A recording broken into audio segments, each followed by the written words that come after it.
बच्चों, आज की क्लास में आपका स्वागत है।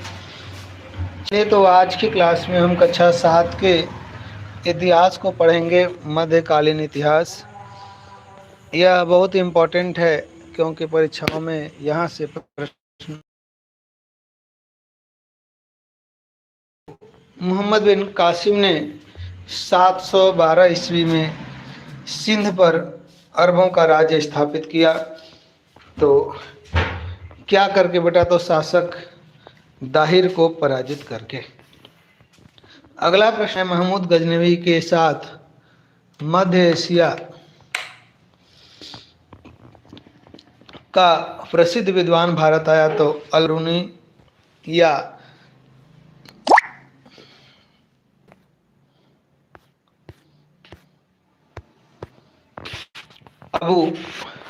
अबू रहन। ठीक है। अगला आपका प्रश्न है, तहकीक ए हिंद पुस्तक का लेखक का नाम क्या है? तो अलबरूनी है। अगला प्रश्न आपका, मोहम्मद गोरी ने भारत पर सबसे पहले आक्रमण किया था तो पंजाब में मुल्तान शहर पर इसने सबसे पहले आक्रमण किया था। अगला प्रश्न है, भारत के किस शासक ने मोहम्मद गोरी को सर्वप्रथम पराजित किया? तो गुजरात के चालुक्य वंश के शासक राजा भीम ने इसे पराजित किया था। तराइन का प्रथम युद्ध 1191 ईस्वी। तराइन का द्वितीय युद्ध 1192 ईस्वी। चंदावर का युद्ध जो है 1194 ईस्वी को हुआ था। आल्हा उदल किस शासक की सेना में सेना नायक थे? तो चंदेश शासक परमारदी देव की सेना में।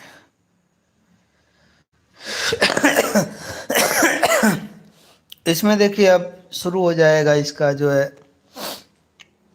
विकल्पी प्रश्न। तो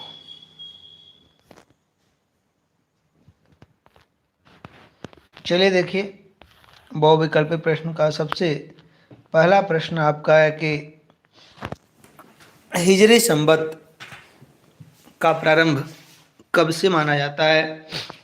यह आपका सबसे इम्पोर्टेंट बहुविकल्पी प्रश्न है बेटा। यहाँ से जान लीजिए कि हर साल प्रश्न बनना ही बनना है, यह इम्पोर्टेंट है। तो इसको आप सभी लोग ध्यान से देखेंगे। बेटा 622 ईस्वी और ईसा पूर्व, तो याद रखिएगा ये 622 ईस्वी रहेगा, ईसा पूर्व गलत हो जाएगा आपका।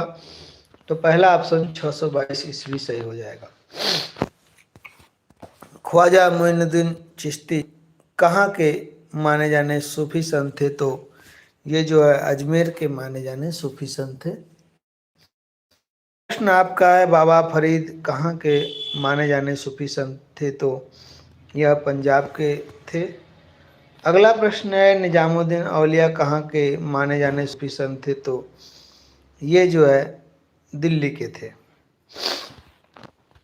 अगला प्रश्न है, शतरंज खेल की शुरुआत किस देश से हुई थी? तो इसकी शुरुआत जो है भारत से हुई थी। अगला प्रश्न है कि महमूद गजनवी ने सन 1000 ईस्वी से सन 1025 ईस्वी तक भारत पर कुल कितनी बार आक्रमण किया? तो इसने भारत पर कुल 17 बार इसने आक्रमण किया था। अगला प्रश्न है, महमूद गजनवी ने सोमनाथ मंदिर पर कब आक्रमण किया? तो इसने जो है सोमनाथ मंदिर पर 1025 ईस्वी में इसने आक्रमण किया था। अगला प्रश्न है, सोमनाथ मंदिर भारत देश में कहाँ स्थित है? तो गुजरात राज्य में स्थित है। अगला प्रश्न आपका है, नीचे कथन दिए गए हैं। कह रहा है, कथन है पहला, महमूद गजनवी का भारत पर आक्रमण करने का उद्देश्य अपनी सेना बनाने के लिए धन दौलत इकट्ठा करना था। अगला है, महमूद गजनवी का भारत पर आक्रमण करने का उद्देश्य भारत में अपना वंश स्थापित करना है। तो यहाँ जो है पहला ऑप्शन जो है आपका सही है, जबकि दूसरा ऑप्शन जो है इसका क्या है, गलत है। ठीक है। अगला प्रश्न है, तराइन का एवं द्वितीय युद्ध किस किस शासक के मध्य हुआ था? तो यह जो है मोहम्मद गोरी और पृथ्वीराज चौहान के मध्य हुआ था। अगला प्रश्न है, नीचे दो कथन हैं। कथन एक, तराइन के प्रथम युद्ध में पृथ्वीराज चौहान विजयी हुआ होना चाहिए यहाँ पे। दूसरा कथन है, तराइन के द्वितीय युद्ध में मोहम्मद गोरी विजयी हुआ। तो यहाँ आपका जो है पहला ऑप्शन सही है, कथन एक और कथन दो दोनों सही हैं। अगला प्रश्न है, चंदावर का युद्ध किन शासकों के बीच हुआ था? तो बेटा चंदावर का युद्ध जो है जयचंद और मोहम्मद गोरी के मध्य हुआ था। अगला प्रश्न, किताब उल हिंद के लेखक कौन है? तो किताब उल हिंद के लेखक अल बरूनी थे। अगला प्रश्न है, भारत में आक्रमण करने वाला प्रथम मुस्लिम शासक? तो भारत में आक्रमण करने वाला प्रथम मुस्लिम शासक मोहम्मद बिन कासिम था। अगला प्रश्न आपका है, महमूद गजनवी ने भारत के प्रसिद्ध मंदिर पर आक्रमण किया, तो कौन सा प्रसिद्ध मंदिर था? तो सोमनाथ का प्रसिद्ध मंदिर था, इसी पर इसने क्या किया था? आक्रमण किया था। अगला प्रश्न है, संगीत यंत्र तबला का प्रचलन किया, यानी किसने तबला का स्टार्टिंग करवाया था? तो अमीर खुसरो ने जो है तबला का स्टार्टिंग करवाया था। अगला प्रश्न है, तहकीक ए हिंद पुस्तक की रचना किसने की? तो तहकीक ए पुस्तक की जो रचना की थी वह अल बरूनी ने की थी। अगला प्रश्न आपका है, ख्वाजा मोइनुद्दीन चिश्ती की दरगाह कहाँ स्थित है? तो यह जो है दिल्ली में स्थित है।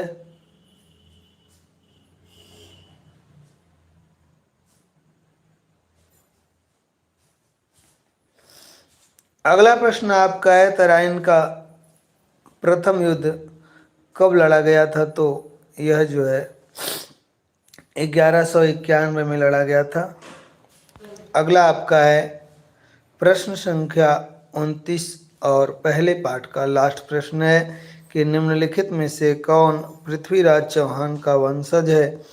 तो पृथ्वीराज चौहान का वंशज जो है हमीर देव था। ठीक है, तो इस तरीके से पहला पाठ समाप्त हुआ। अब पाठ 2 की शुरुआत करेंगे।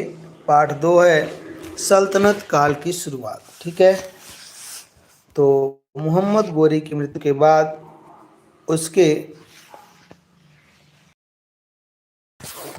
गुलाम अधिकारी ने भारत में तुर्क राज को मजबूत बनाया। तो इसमें पूरे आपके बहुविकल्पी प्रश्न ही हैं और इम्पोर्टेंट भी हैं। तो पहला है आपका कुतुबुद्दीन ऐबक। ठीक है, अगला प्रश्न है, कुतुबुद्दीन ऐबक ने अपनी राजधानी किसे बनाया? तो इसने जो अपनी राजधानी लाहौर को बनाया था। अगला प्रश्न आपका है,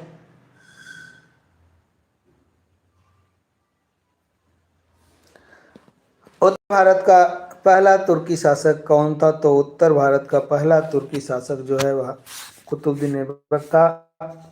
अगला प्रश्न है, कुतुबुद्दीन ऐबक को उसकी उदारता के कारण उसे क्या कहा जाता था? तो इसे लाख बख्श के नाम से जाना जाता था। बेटा बहुत इंपॉर्टेंट प्रश्न है, कई बार की परीक्षा में पूछा जाता है कि लाख बख्श के नाम से किसे जाना जाता था? तो कुतुबुद्दीन ऐबक कहा जाता था।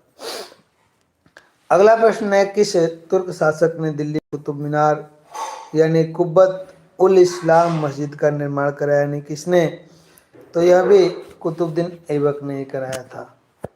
अगला प्रश्न आपका है, किस तुर्क शासक ने अजमेर में 2.5 दिन के झोपड़े का निर्माण करवाया था? तो यह भी कुतुबुद्दीन ऐबक का ही निर्माण कराया गया था। अगला प्रश्न है, 1210 ईस्वी में चागौन खेलते हुए घोड़े से गिरकर किस शासक की मृत्यु हो गई थी? तो यह भी कुतुबुद्दीन ऐबक ही था। ठीक है, अगला आपका प्रश्न है, कुतुब मीनार का निर्माण किस शासक ने पूर्ण कराया था? तो यह जो है इल्तुतमिश ने इसे पूर्ण कराया था। अगला प्रश्न आपका है, दिल्ली सल्तनत का वास्तविक संस्थान इसे माना जाता है, तो यह माना जाता है इल्तुतमिश को माना जाता है। अगला प्रश्न है, इल्तुतमिश ने अपनी राजधानी कहाँ बनाई? तो इसने अपनी राजधानी जो है दिल्ली में बनाई थी। अगला प्रश्न है, इल्तुतमिश ने किस व्यवस्था के द्वारा केंद्र को प्रांतीय और स्थानीय शासन से जोड़ने की नींव डाली? तो एकता व्यवस्था इसने चलाई थी। ठीक है। अगला प्रश्न है, सल्तनत काल प्रशासन की सबसे छोटी इकाई क्या थी? तो सल्तनत काल प्रशासन की सबसे छोटी जो इकाई थी वह जो है आपकी, एक मिनट, हाँ, ग्राम थी। सबसे छोटी इकाई जो थी वह क्या थी? ग्राम थी। ग्राम का मतलब गांव से है। ठीक है। में जो है आपका 1290 ईस्वी से 1320 ईस्वी तक के घटनाक्रम में जितने प्रश्न बनेंगे यह आप सभी लोग सीखेंगे। ठीक है। तो सबसे पहला प्रश्न है आपका, खिलजी वंश की स्थापना किसने की? तो खिलजी वंश की स्थापना जो है जलालुद्दीन खिलजी ने की थी। अगला प्रश्न आपका है, दिल्ली सल्तनत का पहला शासक कौन था? तो जिसने सहिष्णुता तथा दंड के नियमों को मानवीय बनाने पर की नीति पर ध्यान दिया, तो यह जो है जलालुद्दीन खिलजी था। अगला प्रश्न आपका है, कौन सा शासक शासन संबंधी नियम बनाने और इन्हें लागू करने में धर्म गुरुओं यानी उलेमाओं की बातों को नहीं मानता था? तो यह जो है अलाउद्दीन खिलजी था। अगला प्रश्न आपका है, नीचे दो कथन दिए गए हैं। पहला कथन है, अलाउद्दीन खिलजी की विजयों का श्रेय उसकी सुसंगठित सेना दिया जाता है। दूसरा है, अलाउद्दीन खिलजी की विशाल सेना स्थायी सेना में कुल 4,75,000 सैनिक थे। ठीक है। तो यहाँ आपका इसका पहला ऑप्शन सही है, मतलब कथन 1 और 2 दोनों सही हैं, पहला विकल्प यहाँ पर सही हो जाएगा। अगला प्रश्न है, सैनिकों को नगद वेतन देने की प्रणाली किसने अपनाई थी? तो यह अलाउद्दीन खिलजी ने जो है सैनिकों को जो है नगद वेतन देना इसने प्रारंभ किया था। अगला प्रश्न है, घोड़ों को दागने की प्रथा किसने चलाई थी? तो घोड़ों को दागने की प्रथा भी जो है अलाउद्दीन खिलजी ने चलाई थी। अगला प्रश्न आपका है,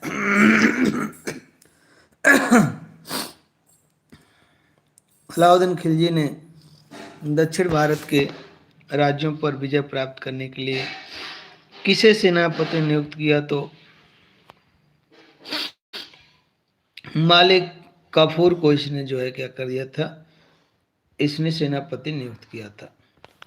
अगला प्रश्न है, अलाउद्दीन खिलजी के सेनापति मलिक काफूर ने दक्षिण भारत के किन राज्यों पर विजय प्राप्त कर ली थी? तो इसने जो है तेलंगाना, देवगिरी, होयसल सभी जगहों पर इसने क्या कर दी थी?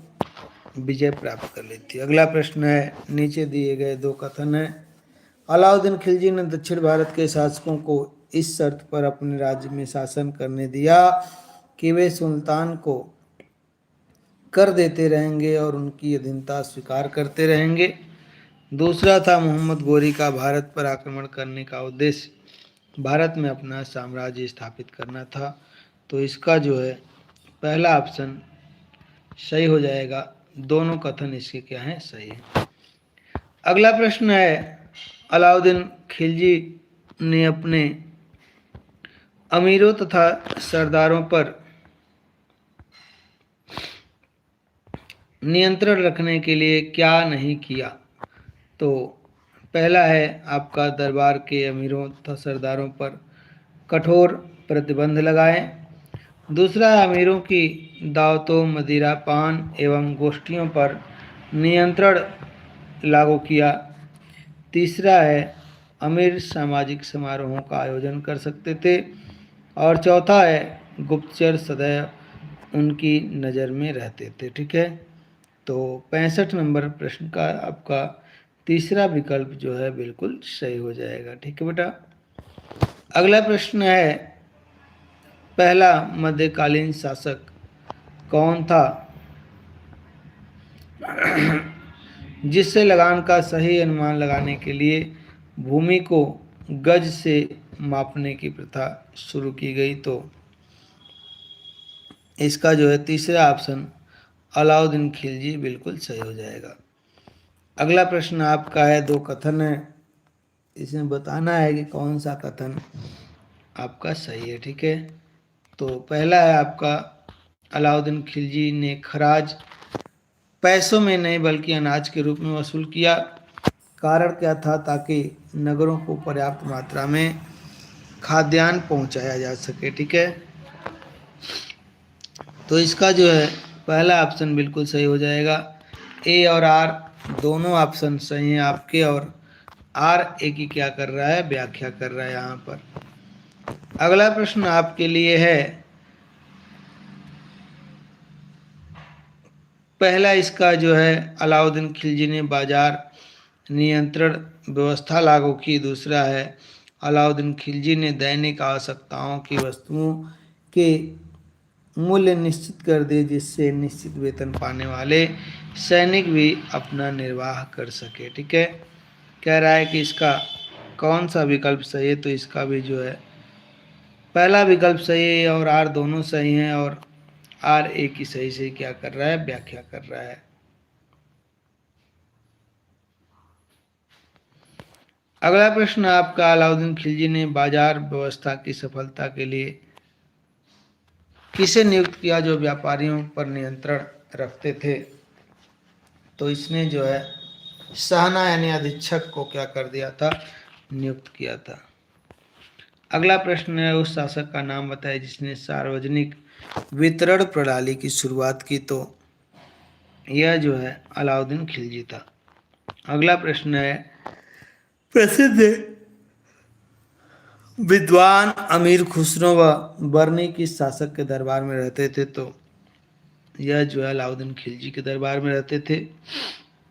अगला प्रश्न है, किस शासक ने दिल्ली में कुतुब मीनार के निकट कुव्वतुल इस्लाम मस्जिद के एक द्वार के रूप में अलाई दरवाज़ा बनवाया था? तो इसने अलाउद्दीन खिलजी ने बनवाया था। अगला प्रश्न है, कि शासक ने दिल्ली में हौज ए खास का निर्माण कराया था? तो अलाउद्दीन खिलजी ने इसका निर्माण कराया था। अगला प्रश्न है, किसने दिल्ली में हजार खंबा महल का निर्माण कराया? तो यह अलाउद्दीन खिलजी द्वारा बनवाया गया था।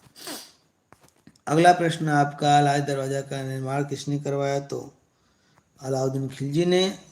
और यह 2016 का पूछा हुआ प्रश्न है, अमीर खुसरो किस शासक के दरबारी कवि थे? तो यह जो है अलाउद्दीन खिलजी के दरबारी कवि थे। इस तरीके से आपका 3 पाठ भी समाप्त हुआ। अगला पाठ देखेंगे, पाठ 4, तुगलक काल। ठीक है। देखिए, सबसे पहला प्रश्न है, रेहला नामक पुस्तक के लेखक? तो रेहला नामक पुस्तक के लेखक इब्न बतूता हैं। अगला प्रश्न है, 1414 ईस्वी में दिल्ली पर अधिकार कर सैयद राजवंश की स्थापना की किसने की?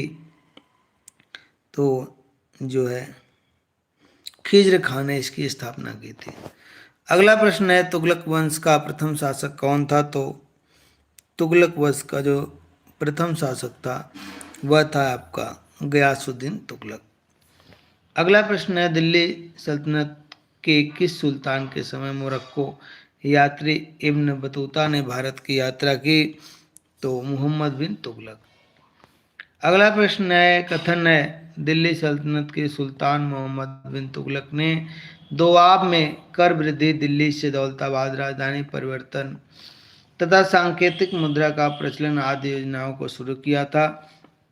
दूसरा कथन है, मोहम्मद बिन तुगलक द्वारा की गई सभी योजनाएं क्या थी? आपकी सफल रही थी। तो बेटा इस प्रश्न का जो है आपका तीसरा ऑप्शन जो है बिल्कुल सही है। कथन एक सही है, लेकिन कथन जो 2 है वह आपका गलत है।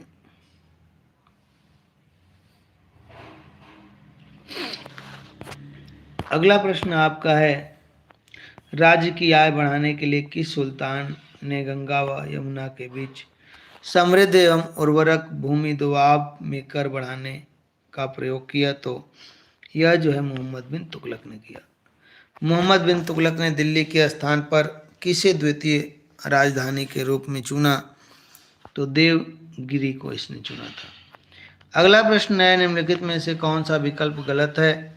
सांकेतिक मुद्रा के प्रचलन भी योजना मोहम्मद बिन तुगलक सुल्तान ने बनाई थी। दूसरा, मोहम्मद बिन तुगलक द्वारा प्रचलित सांकेतिक मुद्रा के सिक्कों का मूल्य चांदी के सिक्कों के बराबर माना गया। तीसरा, दिल्ली सल्तनत के सुल्तान द्वारा मोहम्मद बिन तुगलक द्वारा शुरू की गई सारी योजनाएं सफल हो गई। चौथा है, सिंध के विद्रोह के समय मोहम्मद बिन तुगलक बीमार पड़ा और 1351 में उसकी मृत्यु हो गई। तो इसका तीसरा जो है, यह जो है आपका विकल्प गलत है। ठीक है। अगला प्रश्न है आपका, दक्षिण के विजयनगर एवं बहमनी राज्यों का उदय किस शासक के समय हुआ? तो मोहम्मद बिन तुगलक के समय में हुआ था। अगला प्रश्न है, दिल्ली सल्तनत के किस सुल्तान ने विद्रोहों को शांत कर साम्राज्य के विघटन को रोकने के लिए अमीरों, सेना तथा उलेमा वर्ग को संतुष्ट करने का प्रयास किया? तो यह फिरोज शाह तुगलक ने ऐसा किया था। अगला प्रश्न है आपका, किस सुल्तान ने इस्लाम के नियमों के अनुसार राज्य प्रशासन चलाया तथा राज्य को बढ़ाने के लिए कोई सैनिक अभियान नहीं किया? तो यह जो है फिरोज शाह तुगलक। अगला प्रश्न है, दिल्ली सल्तनत के किस सुल्तान का शासन काल जन कल्याणकारी कार्यों के लिए प्रसिद्ध था? तो यह फिरोज शाह तुगलक।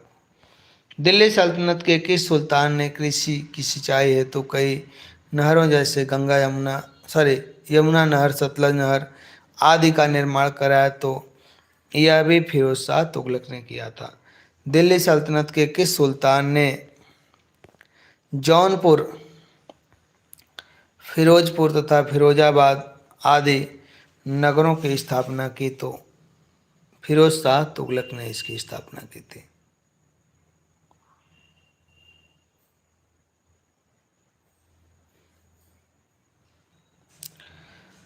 अगला प्रश्न है, नीचे दो कथन दिए गए हैं, एक अभिकथन ए के रूप में, दूसरा कारण है। फिरोज शाह तुगलक ने दीवाने खैरात विभाग की स्थापना की। कारण है, फिरोज शाह तुगलक ने विधवाओं, अनाथों एवं लड़कियों के विवाह के लिए आर्थिक सहायता देने के लिए इस विभाग की क्या की थी? स्थापना की थी। तो ऑप्शन नंबर पहला ही सही है, दोनों सही है और आर ए की क्या कर रहा है? व्याख्या कर रहा है। दिल्ली सल्तनत के किस सुल्तान ने बेरोजगार लोगों को नौकरी देने हेतु एक रोजगार कार्यालय स्थापित किया? तो फिरोज शाह तुगलक ने किया था। फिरोज शाह तुगलक का मकबरा कहाँ स्थित है? तो यह आपका दिल्ली में स्थित है। नीचे दो कथन है, कथन बताना है सही है गलत है। फिरोज शाह तुगलक ने अशोक के 2 स्तंभों को दिल्ली में मंगवाया। फिरोज शाह कोटला में स्थित अशोक स्तंभ की ब्राह्मी लिपि को सर्वप्रथम जेम्स प्रिंसेप ने पढ़ा था। तो यहाँ आपका पहला ऑप्शन सही है, दोनों कथन आपका सही हो जाएगा। ठीक है। तुगलक वंश का अंतिम सुल्तान कौन था? तो नसीरुद्दीन महमूद था। अगला प्रश्न है, दिल्ली से दौलताबाद राजधानी किसने परिवर्तित की?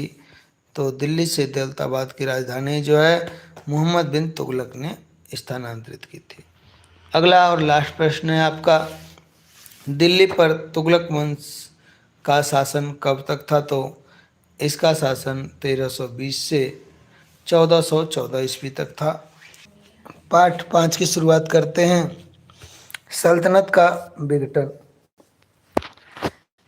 प्रश्न है, तैमूर ने दिल्ली पर आक्रमण किया था? तो 1398 ईस्वी। अगला प्रश्न है, तैमूर ने भारत पर आक्रमण करने के बाद समरकंद जाते समय पंजाब का गवर्नर किसे नियुक्त किया था? तो यह जो है खिज्र खां को नियुक्त किया था।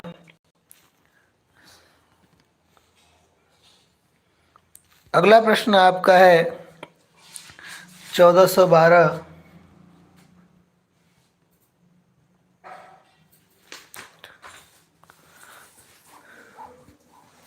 1413 ईस्वी में तुगलक वंश के अंतिम सुल्तान नसीरुद्दीन महमूद की मृत्यु के बाद दिल्ली पर अधिकार किया तो खिजर खान ने अधिकार किया था। अगला प्रश्न है, दिल्ली सल्तनत के किस शासक ने सुल्तान की उपाधि धारण की थी? तो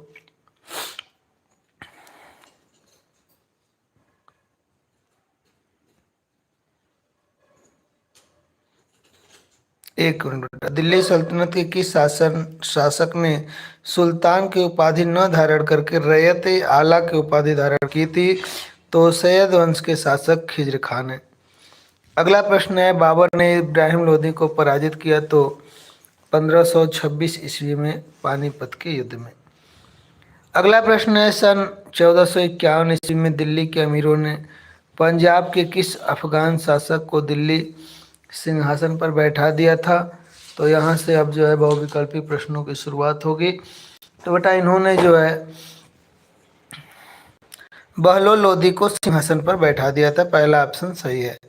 अगला प्रश्न है, दिल्ली सल्तनत का अंतिम वंश कौन था? तो दिल्ली सल्तनत का अंतिम वंश जो है लोदी वंश था। अगला प्रश्न है, किस लोदी शासक ने सरकी शासक को पराजित करके जौनपुर अपने अधीन कर लिया था? तो यह बहलोल लोदी ने किया था। अगला प्रश्न है, लोदी वंश का संस्थापक कौन था? तो लोदी वंश का संस्थापक बहलोल लोदी था। अगला प्रश्न है, सिकंदर लोदी ने अपनी राजधानी दिल्ली से हटाकर कहाँ बनाई थी? तो इसने दिल्ली से हटा करके आगरा बनाई थी।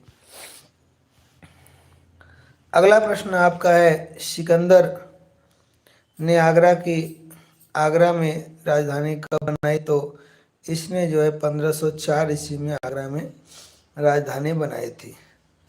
अगला प्रश्न है, किस लोधी शासक ने वस्तुओं का मूल्य घटाकर और मूल्यों पर नियंत्रण करके राज्य की आर्थिक दशा को सुधारने में प्रयत्न किया था? तो यह आपका है सिकंदर लोदी ने।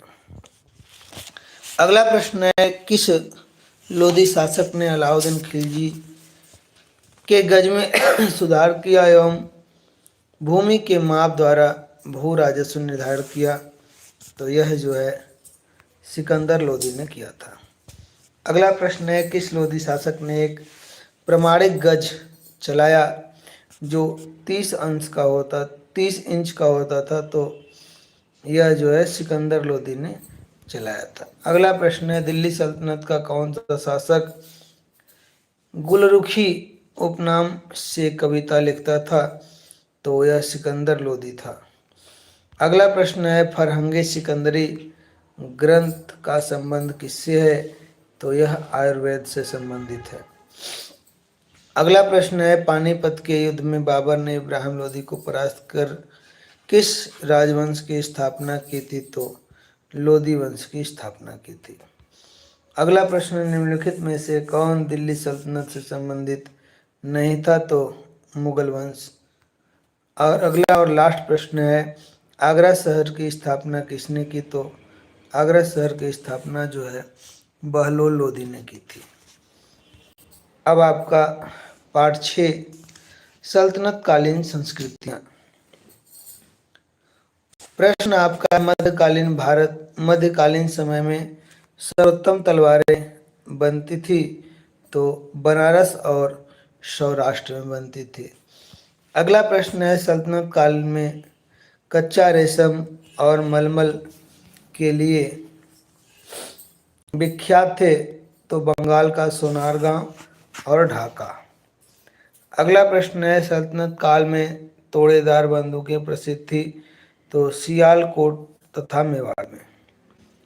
अगला प्रश्न है, नीचे दो कथन दिए गए हैं। पहला कथन है, सल्तनत काल के शुरुआती दौर में तुर्की तथा भारतीयों में सामाजिक एवं सांस्कृतिक विचारों, रिवाजों एवं विश्वासों में भिन्नता होने से समाज में संघर्ष एवं टकराव की स्थिति पैदा होने लगी।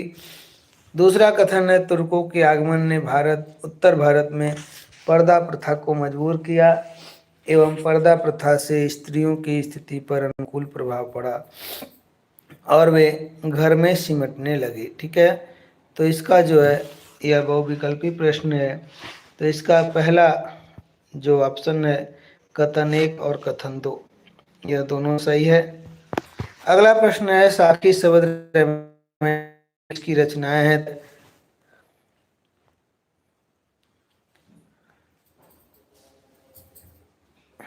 यह तो कबीर दास की रचनाएं हैं। अगला प्रश्न आपका है सूची 1 को सूची 2 से मिलान करना है, तो निजामुद्दीन औलिया आपके दिल्ली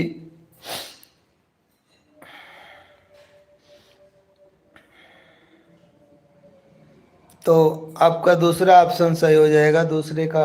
दूसरा सलीम चिश्ती आगरा है, मोइनुद्दीन चिश्ती अजमेर है और बाबा फरीद पंजाब है। तो दूसरा ऑप्शन इसका बिल्कुल सही है। अगला प्रश्न है महमूद गजनवी के साथ कौन सा विद्वान भारत आया था, तो यह अलबरूनी आया था। महमूद गजनवी के साथ कौन सा कवि भारत आया था, तो यह आपका फिरदौसी आया था। अगला प्रश्न है भारत में फारसी साहित्य का विद्वान कौन था जिसने भारत के बारे में बहुत कुछ लिखा, उसका भारत के प्रति प्रेम झलकता है, तो यह अमीर खुसरो था। अगला प्रश्न है बिसल देव रासो तथा खुमान रासो नामक साहित्य की रचना किसने की, तो नरपति नाल्ह ने यह रचना की थी। अगला प्रश्न है सुप्रसिद्ध पेमाख्यात तथा ऐतिहासिक महाकाव्य पद्मावत की रचना किसने की, तो मलिक मोहम्मद जायसी ने की थी। पहला ऑप्शन आपका सही है। अगला प्रश्न है निम्नलिखित विकल्पों में सल्तनत कालीन इमारतों की क्या विशेषता थी,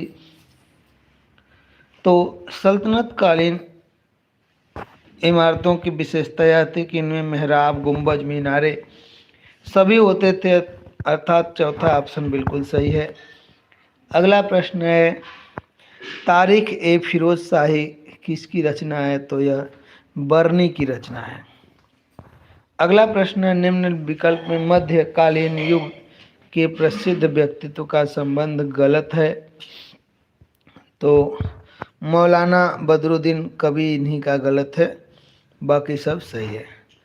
अगला प्रश्न है वस्त्र निर्माण के क्षेत्र में मुसलमानों द्वारा भारत में चरखा कब लाया गया था, तो यह जो है 13वीं से 14वीं शताब्दी के बीच में लाया गया था। अगला प्रश्न है सल्तनत काल में प्रांतों को क्या कहा जाता था, तो सल्तनत काल में प्रांतों को एकता और विलायत कहा जाता था, यानी ऑप्शन नंबर चौथा विकल्प ए और 2 भी दोनों सही है। अगला प्रश्न है सल्तनत काल में प्रत्येक प्रांत के अधिकारी को क्या कहते थे, तो प्रत्येक प्रांत के अधिकारी को गवर्नर, इक़्तिदार, मुफ्ती या वली सभी कहा जाता था, तो चौथा ऑप्शन आपका सही है। अगला प्रश्न है सल्तनत काल में प्रांत किससे मिलकर बने थे, तो प्रांत जो है जिला से मिलकर बने हुए थे। अगला प्रश्न है सल्तनत काल में जिले किससे मिलकर बने थे, तो जिले जो है वह सीख से मिलकर बने हुए थे। अगला प्रश्न है सल्तनत काल में सीख के अधिकारी को क्या कहते थे, तो सीख के अधिकारी को सीखदार कहा जाता था। अगला प्रश्न है सल्तनत काल में प्रत्येक सिख के भू राजस्व अधिकारी को क्या कहा जाता था, तो इन्हें आमील कहा जाता था। अगला प्रश्न है सल्तनत काल में सिख में कोषाध्यक्ष का कार्य कौन करता था, तो यह फौतदार करते थे। अगला प्रश्न है सल्तनत काल में प्रत्येक सिख को किसमें बांटा गया था, तो इनको जो है परगना में बांटा गया था। अगला प्रश्न है सल्तनत काल में प्रशासन की सबसे छोटी इकाई क्या थी, तो सबसे छोटी इकाई गांव थी। अगला प्रश्न है सल्तनत काल में गांव के मुखिया को क्या कहते थे, जो समस्त ग्रामीण प्रशासन के लिए उत्तरदायी था, तो इसे जो है मुकद्दम या चौधरी कहा जाता था। अगला प्रश्न है, सल्तनत काल में गांव में भू राजस्व निर्धारण एवं वसूली के समय राजस्व संबंधी सभी कागजात कौन रखता था? तो इसे मुकद्दम या चौधरी रखते थे। अगला प्रश्न है, सल्तनत काल में गांव में कौन सा अधिकारी वंशानुगत नहीं होता था? तो सिकदार जो था वह वंशानुगत नहीं होता था। अगला प्रश्न है, शाहनामा के लेखक कौन है? तो शाहनामा के लेखक फिरदौसी हैं। इस तरीके से पाठ 6 भी समाप्त हुआ। आइए चलते हैं पाठ 7 की तरफ, जिसका नाम है दक्षिण के राज्य। ठीक है। प्रश्न है, हसन गंगू ने बहमनी वंश की स्थापना की तो कब की? तो 1347 ईस्वी में की थी। अगला प्रश्न है, बहमन शाह की उपाधि धारण की थी किसने? तो हसन गंगू ने की थी। हसन गंगू ने बहमनी वंश को बांटा था तो 4 प्रांतों में। किसमें बटा? तो गुलबर्गा, बरार, बीदर और दौलताबाद। अगला प्रश्न है, हसन गंगू ने बहमनी वंश की राजधानी बनाया तो इसने गुलबर्गा को बनाया था। अगला प्रश्न है,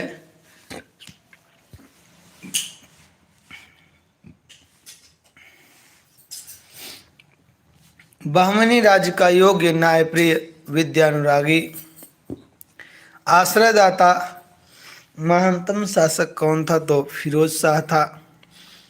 अगला प्रश्न है, बहमनी शासक जिसने खगोल शास्त्र को प्रोत्साहन दिया तो फिरोज शाह बहमनी।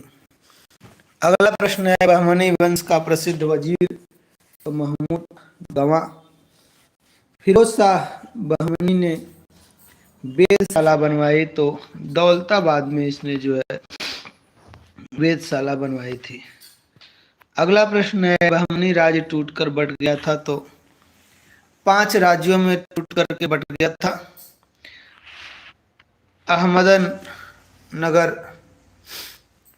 अहमदनगर, गोलकुंडा, बरार, बीजापुर और बीदर। अगला प्रश्न है, बहमनी राज्य के दक्षिण में राज्य था तो विजयनगर था। विजयनगर राज्य की नींव किसने रखी थी? तो हरिहर और बुक्का नाम के 2 भाइयों ने रखी थी। हरिहर और बुक्का ने विजयनगर राज्य को स्वतंत्र घोषित किया तो कब? तो 1336 ईस्वी में। अगला प्रश्न, हरिहर और बुक्का ने विजयनगर की राजधानी बनाई तो हस्तिनावती, यानी आधुनिक में इसे हम्पी कहा जाता है। कृष्णदेवराय महत्वपूर्ण शासक थे तो विजयनगर के।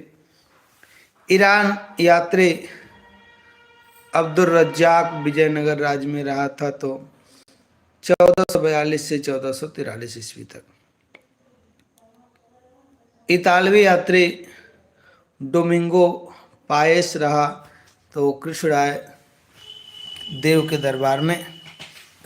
राय के दरबार में।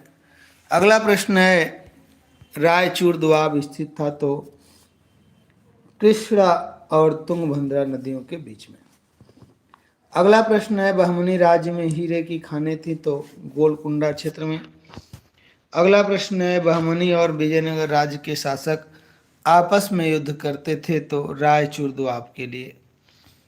अगला प्रश्न है, विजयनगर में मदुरई को जीता तो 1370 ईस्वी में। अगला प्रश्न है, रेवाती द्वीप यानी आधुनिक गोवा जो है एक महत्वपूर्ण व्यापारिक केंद्र था जिस पर अधिकार था तो विजयनगर राज्य। जिस पर अधिकार किया किसने? तो विजयनगर राज्य ने। प्रथम बार तोप खाने का प्रयोग हुआ बहमनी और विजयनगर राज्य के युद्ध में। बहमनी वंश का संस्थापक कौन था? तो यह था हसन गंगू। निम्नलिखित में से गलत जोड़ी पहचानना है तो इसका बीदर की कुतुब शाही यही जो है गलत है, बाकी पहाड़ की इमाद शाही सही है, बीजापुर की आदिल शाही भी सही है और अहमद नगर की निजाम शाही भी सही है। हम्पी किसकी राजधानी थी? तो हम्पी जो है विजयनगर राज्य की राजधानी थी। अजंता की गुफाएं, अजंता की जो गुफाएं हैं वह आपके वाकाटको के राज्य में है। अगला प्रश्न है विरूपाक्ष मंदिर का निर्माण किसने किया था? तो विरूपाक्ष मंदिर का निर्माण जो है वह आपके चालुक्य शासकों ने की थी। ऑप्शन नंबर पहला आपका सही है। अगला प्रश्न आपके लिए है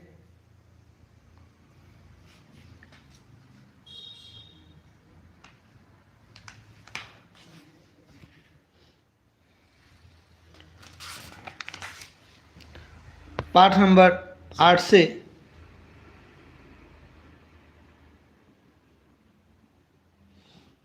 पाठ नंबर 6 छूट गया क्या? नहीं नहीं नहीं, सही है, ठीक है। चलिए पाठ 8, ये छोटे छोटे पाठ हैं तो ऐसे लग रहा है कि बहुत जल्दी समाप्त हो जा रहा है। चलिए इसकी भी शुरुआत करते हैं। मुगल साम्राज्य की स्थापना प्रारंभिक 1526 ईस्वी से जो है आपका 1556 ईस्वी तक। प्रश्न है बाबर के पिता तथा माता किस वंश के थे? तो पिता तैमूर और माता चंगेज वंश की। बाबर के पिता का नाम तो उमर शेख मिर्जा। बाबर के पिता उमर शेख मिर्जा शासक थे तो मध्य एशिया की छोटी रियासत फरगना के शासक थे। अगला प्रश्न आपका है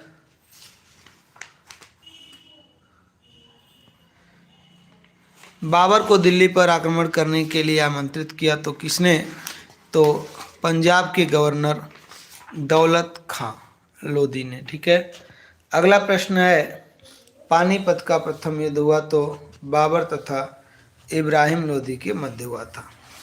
पानीपत का प्रथम युद्ध 1526 ईस्वी में।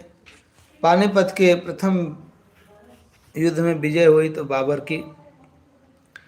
अगला प्रश्न है पानीपत के युद्ध में किसके पास बारूदी तोपें, कुशल घुड़सवार और एक छोटी सेना थी जो अच्छी तरह प्रशिक्षित थी? तो वह थी बाबर के पास। खानवा का युद्ध कब हुआ? तो 1527 ईस्वी में। खानवा का युद्ध किसने लड़ा? तो बाबर और मेवाड़ के शासक राणा सांगा के बीच। चंदेरी का युद्ध हुआ 1528 ईस्वी में। चंदेरी का युद्ध किसके किसके बीच हुआ? तो चंदेरी का युद्ध जो है बाबर और चंदेरी के शासक मेदिनी राय के बीच हुआ था। अगला प्रश्न है घाघरा का युद्ध हुआ तो 1529 ईस्वी में। घाघरा का युद्ध किसके किसके बीच हुआ? तो बाबर और अफगान सरदारों के बीच हुआ था। अगला प्रश्न है भारत में मुगल साम्राज्य की स्थापना किसने की? तो भारत में मुगल साम्राज्य की स्थापना जो है बाबर ने की थी। बाबर ने किस युद्ध से पहले सारी मदिरा की बोतलें तुड़वा डाली तथा प्रतिज्ञा की कि मैं कभी मदिरा नहीं पीऊंगा? तो खानवा के युद्ध से पूर्व। किस मुगल शासक को कलम तथा तलवार दोनों का सिपाही कहा जाता था? तो बाबर को। बाबर ने अपनी आत्मकथा किस भाषा में लिखी? तो बाबर ने अपनी आत्मकथा जो है वह तुर्की भाषा में लिखी थी। बाबर द्वारा लिखित आत्मकथा का नाम तो तुजुक ए बाबरी। बाबर द्वारा तुर्की भाषा में लिखित आत्मकथा तुजुक ए बाबरी का फारसी भाषा में किसने भाषा में किस नाम से अनुवाद हुआ? तो बाबर नामा के नाम से अनुवाद हुआ। बाबर की मृत्यु के बाद मुगल सिंहासन पर बैठा तो हुमायूं बैठा था। मुगल शासक हुमायूं के समय गुजरात का शासक था तो अफगान सरदार बहादुर शाह। अगला प्रश्न है हुमायूं ने चित्तौड़ पर आक्रमण कर अपनी अधीन किया तो कब? तो 1535 ईस्वी में। हुमायूं ने शेरशाह से चुनार जीता तो 1538 ईस्वी में। चौसा का युद्ध हुआ किसके बीच? तो हुमायूं तथा शेरशाह के मध्य हुआ था। चौसा का युद्ध हुआ तो 1529 ईस्वी में। चौसा के युद्ध में विजयी हुआ शेरशाह। कन्नौज या बिलग्राम का युद्ध हुआ हुमायूं तथा शेरशाह के मध्य। कन्नौज के युद्ध में विजयी हुआ शेरशाह। शेरशाह द्वारा आगरा तथा दिल्ली पर अपना अधिकार कर लेने के पश्चात वह भारत का शासक बना। किस नाम से? तो शेरशाह सूरी के नाम से बना। अगला प्रश्न है, कन्नौज के युद्ध में पराजय के बाद हुमायूं चला गया, तो हुमायूं सिंध होते हुए फारस चला गया। अगला प्रश्न है, किसकी सहायता से हुमायूं ने कंधार, पंजाब, आगरा और दिल्ली पर कब्जा कर लिया? तो फारस के शासक की सहायता से। अगला प्रश्न है, हुमायूं ने पुनः अपने साम्राज्य को प्राप्त किया तो 1555 ईस्वी में। किस मुगल शासक की मृत्यु शेर ए मंडल नामक पुस्तक की सीढ़ियों से उतरते समय लड़खड़ाकर गिरने से मौत हुई? तो हुमायूं की। अगला प्रश्न है, हुमायूं का मकबरा कहाँ स्थित है? तो दिल्ली में। अब यहाँ से आपके बहुविकल्पी प्रश्नों की शुरुआत होगी। प्रश्न है, भारत में प्रथम बार तोप का प्रयोग किसने किया? तो यह बाबर ने किया था। 1526 ईस्वी में पानीपत का युद्ध किसके किसके बीच लड़ा गया? तो यह जो है बाबर और इब्राहिम लोदी के बीच में लड़ा गया था। अगला प्रश्न है, 1539 ईस्वी में हुमायूं और शेरशाह सूरी के बीच कौन सा युद्ध हुआ? तो यह जो है चौसा का युद्ध हुआ था। ये सभी देखिए 2016 में, 2017 में यह सभी प्रश्न पूछे गए बेटा। तो लगभग 5-6 साल हो गया है, तो प्रश्न पूछने की उम्मीद है। अगला प्रश्न है, किस मुगल सम्राट की मृत्यु सीढ़ियों से गिरने से हुई? तो हुमायूं की। ठीक है। अगला प्रश्न है, पानीपत का प्रथम युद्ध लड़ा गया? तो 1526 ईस्वी में पानीपत का प्रथम युद्ध लड़ा गया था।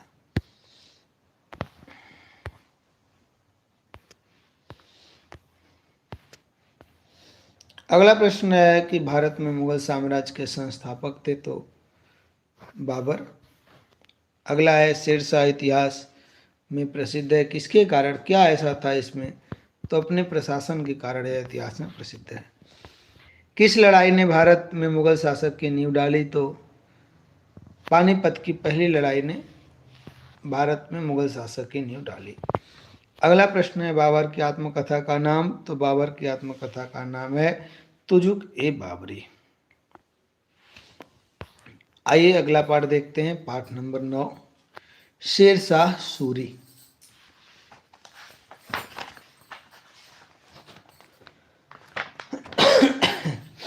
देखिए, शेरशाह सूरी के बचपन का नाम, तो इनके बचपन का नाम था फरीद।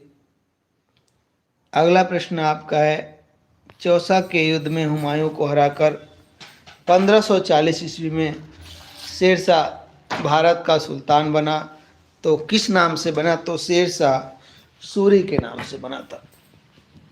अगला प्रश्न है, किसने भूमि की विविधता के आधार पर अलग अलग लगान निर्धारित किया? तो शेरशाह सूरी ने। किसने उपजों की किस्मों के आधार पर कर निर्धारित किया? शेरशाह सूरी। किसने भूमि की नाप रस्सी से करवाई? तो शेरशाह सूरी ने। शेरशाह सूरी के समय नाप की इकाई क्या थी? तो इसके समय नाप की इकाई गज थी। शेरशाह के समय किसानों द्वारा सरकार को अपनी भूमि का लिखित रूप में विवरण देने को कहा था? तो कबूलियत ने। अगला प्रश्न है, शेरशाह के समय में टैक्स दिया जाता था? तो नगद।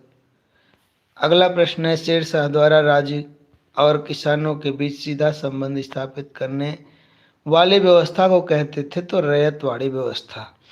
यह याद रखेंगे आप नाम।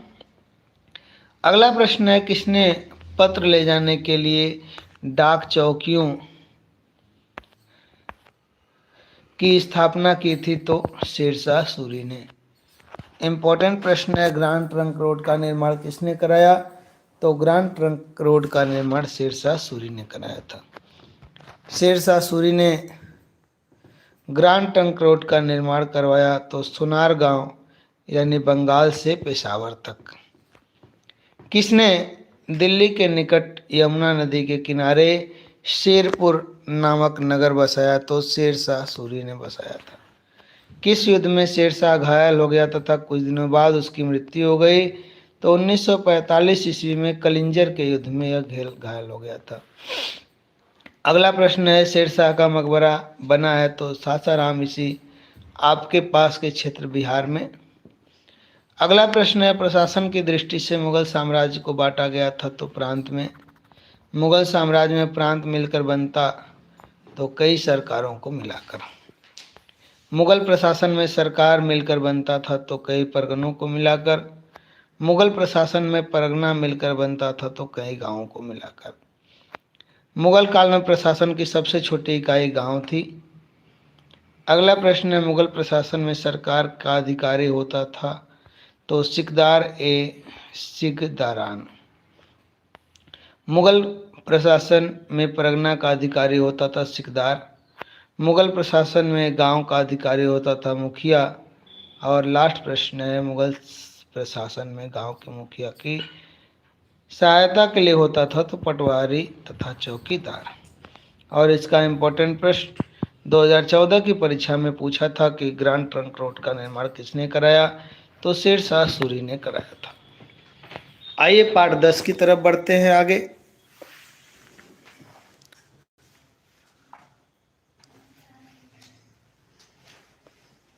चलिए देखते हैं पार्ट 10 को। ठीक है, पार्ट 10 थोड़ा सा बड़ा है लेकिन घबराने की बात नहीं है। आज अगर एक लाइव और चल पाएगी तो आज आपका पूरा इतिहास समाप्त हो जाएगा। चलिए देखते हैं पार्ट 10 से। अकबर का पूरा नाम, तो अकबर का पूरा नाम जलालुद्दीन मोहम्मद अकबर था। अकबर की माता का नाम, तो अकबर की माता का नाम था हमीदा बानो बेगम। अकबर का राज्याभिषेक किया था तो बैरम खान ने। अकबर किस संरक्षक की देखरेख में राजकाज करने लगा था, तो बैरम खां के संरक्षण में। अगला प्रश्न है, अकबर ने शासन किया तो 1556 ईस्वी से 1605 ईस्वी तक। पानीपत का द्वितीय युद्ध हुआ तो अकबर तथा अफगान सेनापति हेमू के बीच हुआ था। अगला प्रश्न है, पानीपत का द्वितीय युद्ध हुआ तो 1556 ईस्वी में। अगला प्रश्न है, पानीपत के द्वितीय युद्ध में विजय हुआ तो अकबर। अगला प्रश्न है, किस मुगल शासक ने आमेर के राजपूत राजा राजा भारमल की पुत्री से विवाह किया, तो अकबर ने। अकबर ने किस राजपूत राजा को अपने दरबार में ऊंचा स्थान दिया, तो राजपूत राजा भगवान दास तथा तोपे मान सिंह को। किस राजपूत शासक ने अकबर की अधीनता को स्वीकार नहीं किया, तो महाराणा प्रताप ने। कहाँ के राणा थे, तो मेवाड़ के थे। अगला प्रश्न है, हल्दी घाटी का युद्ध हुआ तो अकबर की सेना और मेवाड़ के राजा राणा प्रताप के बीच हुआ था। हल्दी घाटी का युद्ध हुआ तो 1576 ईस्वी में। हल्दी घाटी के युद्ध में विजय हुआ तो अकबर। दक्षिण भारत में अकबर का युद्ध हुआ अहमदनगर की रानी चांद बीबी से। चांद बीबी थी अहमदनगर की रानी थी। अकबर ने गोंडवाना यानी मध्य प्रदेश की किस शासिका को पराजित किया था, तो दुर्गावती को। दुर्गावती कौन थी, तो गोंडवाना मध्य प्रदेश की शासिका थी। मनसबदारी प्रणाली का संबंध है तो अकबर से। यह अच्छा सा प्रश्न है बेटा, इम्पोर्टेंट है। अगला प्रश्न आपके लिए है, मुगल काल में शासन का काम चलाने वाले अधिकारी और कर्मचारी को कहा जाता था, तो मनसबदार कहा जाता था। अगला प्रश्न है, अकबर का प्रशासनिक ढांचा बटा था तो केंद्र, प्रांत, परगना तथा गांव में। अकबर के प्रशासनिक व्यवस्था के तहत केंद्र में वित्तीय नियंत्रण का कार्य था तो दीवान का। अगला प्रश्न है, अकबर के प्रशासनिक व्यवस्था के तहत प्रांत में कानून तथा फौजदारी की देखरेख का कार्य था तो सूबेदार का। अगला प्रश्न है, अकबर के प्रशासनिक व्यवस्था के तहत प्रांत में राजस्व वसूली व आय व्यय विवरण की देखरेख का कार्य था तो प्रांतीय दीवान का। अगला प्रश्न है, अकबर के प्रशासनिक व्यवस्था के तहत प्रांत में नगर का प्रशासन की देख रेख का कार्य था कोतवाल का। अगला प्रश्न है, अकबर के प्रशासनिक व्यवस्था के तहत परगना में कानून एवं व्यवस्था की देखरेख का कार्य था तो सिकदार का। अगला प्रश्न है, अकबर के प्रशासनिक व्यवस्था के तहत परगना में राजस्व वसूली की देखरेख का कार्य था तो आमिल का। अगला प्रश्न है, अकबर के प्रशासनिक व्यवस्था के तहत परगना में उपज एवं राजस्व का विवरण का देख रेख करता था तो कानूगो, जो आज भी करते हैं। अगला प्रश्न है, अकबर के प्रशासनिक व्यवस्था के तहत परगना में कोष की व्यवस्था की देख रेख का कार्य था तो फौजदार का। अगला प्रश्न है, अकबर के प्रशासनिक व्यवस्था के तहत गांव में कानून एवं व्यवस्था के देख रेख का कार्य था तो मुकद्दम या प्रधान का। अकबर के प्रशासनिक व्यवस्था के तहत गांव में राजस्व का विवरण की देख रेख का कार्य था तो पटवारी का। अगला प्रश्न है, अकबर के प्रशासनिक व्यवस्था के तहत गांव की सुरक्षा का दायित्व था चौकीदार का। अगला प्रश्न है, मुगल काल में राज्य की आय के प्रधान साधन थे तो भूमि का लगान तथा व्यापार पर टैक्स। मुगल काल में किसानों से उपज का लगान के रूप में वसूल किया जाता था तो 1/3 भाग। अगला प्रश्न है, अकबर ने भूमि की नाप कराकर लगान का लेखा बनाने का कार्य सौंपा तो राजा टोडरमल को इन्होंने यह काम सौंप दिया था।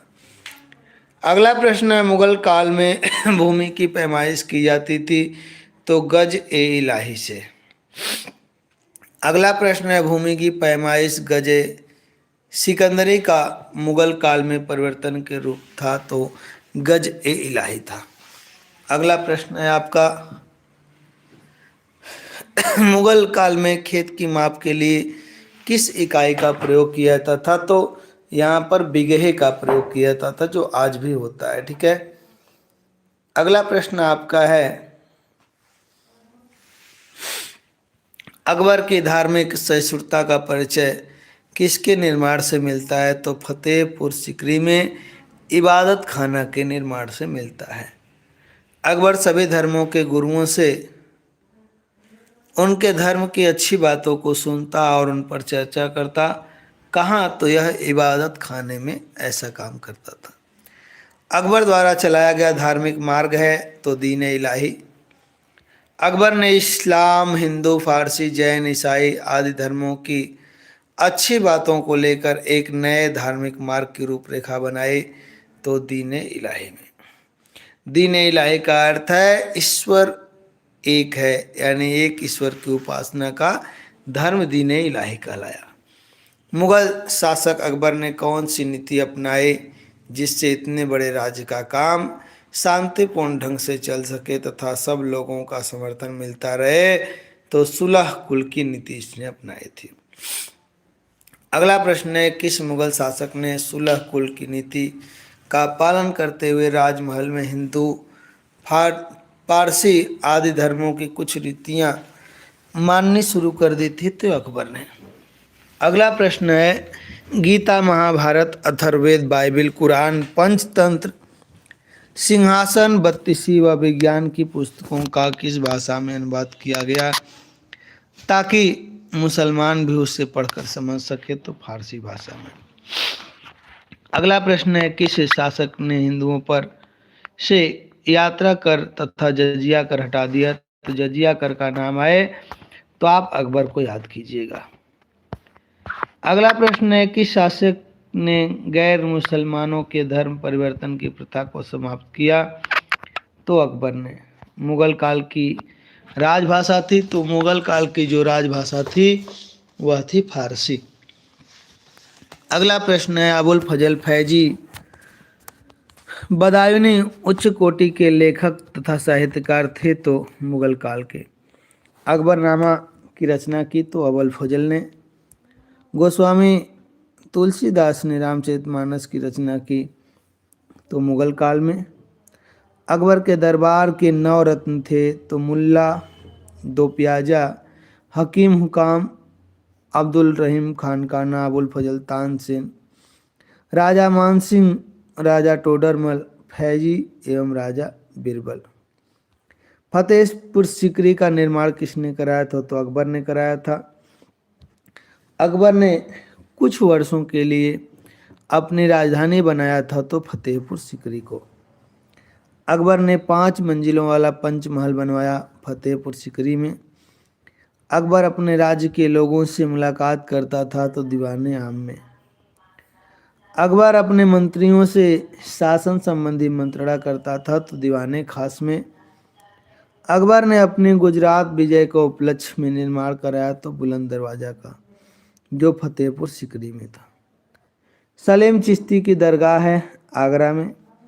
अकबर का मकबरा बना है सिकंदराबाद। आगरा स्थित सलीम चिश्ती की दरगाह को बनाया था तो अकबर ने। अब यहाँ से आपके बहुविकल्पी प्रश्नों की शुरुआत होगी। चले तो शुरू करते हैं बहुविकल्पी प्रश्नों को। दीन ए इलाही किस शासक द्वारा प्रारंभ किया गया था? तो अकबर द्वारा। अकबर के राज दरबार की भाषा थी तो अकबर के राज दरबार की भाषा थी फारसी।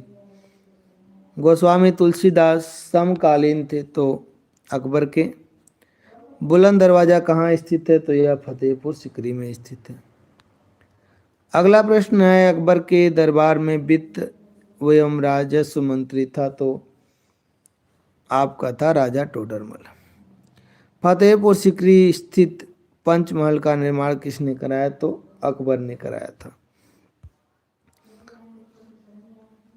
अगला प्रश्न है, हल्दी घाटी का युद्ध किनके बीच लड़ा गया? तो यह जो है महाराणा प्रताप और अकबर के बीच। तानसेन किस मुगल सम्राट के गायक थे? तो ये अकबर के गायक थे। दीन ए इलाही को स्वीकार करने वाला हिंदू दरबारी था तो दीन ए इलाही को स्वीकार करने वाला हिंदू जो है वो बीरबल था।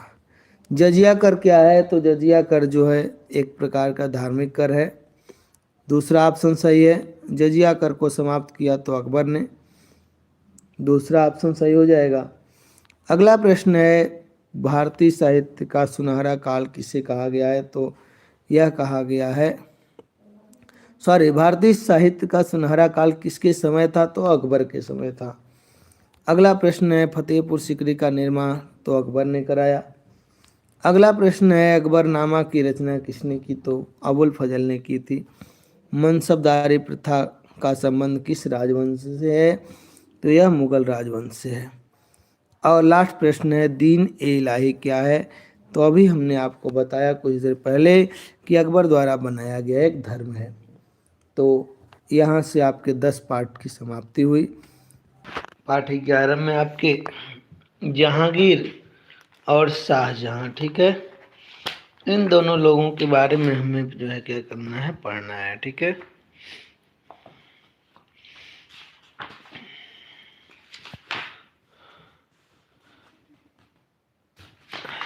पाठ 11।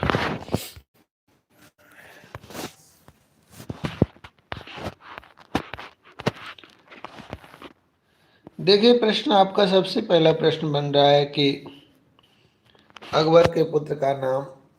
तो बेटा अकबर के पुत्र का नाम जो है जहांगीर था। अगला प्रश्न आपका है, जहांगीर के बचपन का नाम क्या था? तो जहांगीर के बचपन का नाम सलीम था। अगला प्रश्न है, जहांगीर ने तुर्की तथा फारसी भाषाओं का ज्ञान प्राप्त किया किससे? तो अब्दुल रहीम खान खाना से। अगला प्रश्न है, अकबर की मृत्यु के बाद सलीम का राज्याभिषेक हुआ था? तो नसीरुद्दीन मोहम्मद यानी जहांगीर के नाम से। अगला प्रश्न है, गद्दी पर बैठते ही जहांगीर को सर्वप्रथम किसके विद्रोह का सामना करना पड़ा? तो अपने पुत्र खुसरो का, ठीक है। अगला प्रश्न है, जहांगीर ने खुसरो को नज़रबंद किया कहाँ? तो आगरे के किले में, ठीक है। परंतु खुसरो जो है वहाँ से कैद में से भागकर कहाँ पहुँच गया? तो लाहौर पहुँच गया। अगला प्रश्न है, खुसरो ने अपनी सेना के लिए आर्थिक सहयोग किससे लिया? तो इसने जो है आर्थिक सहयोग।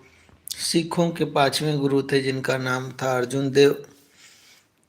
उन्होंने इन्हें क्या कर दिया, सहयोग दे दिया। अगला प्रश्न है, जहांगीर ने खुसरो की सहायता के लिए मृत्यु दंड दिया किसको? तो गुरु अर्जुन देव को ही क्या किया था, मरवा दिया था, क्योंकि उसने उसकी सहायता कर दी थी। अगला प्रश्न है, जहांगीर की सबसे बड़ी सफलता थी तो मेवाड़ के राजपूतों पर विजय। अगला प्रश्न है, जहांगीर ने मेवाड़ पर आक्रमण करने के लिए भेजा, किसको भेजा? तो इसने जो है खुर्रम को भेजा था। अगला प्रश्न है, खुर्रम ने मेवाड़ पर विजय प्राप्त करने के पश्चात किसे संधि करने के लिए विवश किया? तो मेवाड़ के राजा अमर सिंह को। अगला प्रश्न है, जहांगीर के पुत्र खुर्रम ने दक्षिण भारत में किस नगर पर आक्रमण करके उसे मुगल साम्राज्य का अंग बना लिया? तो अहमदनगर को। अगला प्रश्न आपका है, दक्षिण भारत में अहमदनगर पर विजय प्राप्त करने के उपरांत जहांगीर ने खुर्रम को कौन सी उपाधि दी? तो इसने शाहजहां की उपाधि दी थी।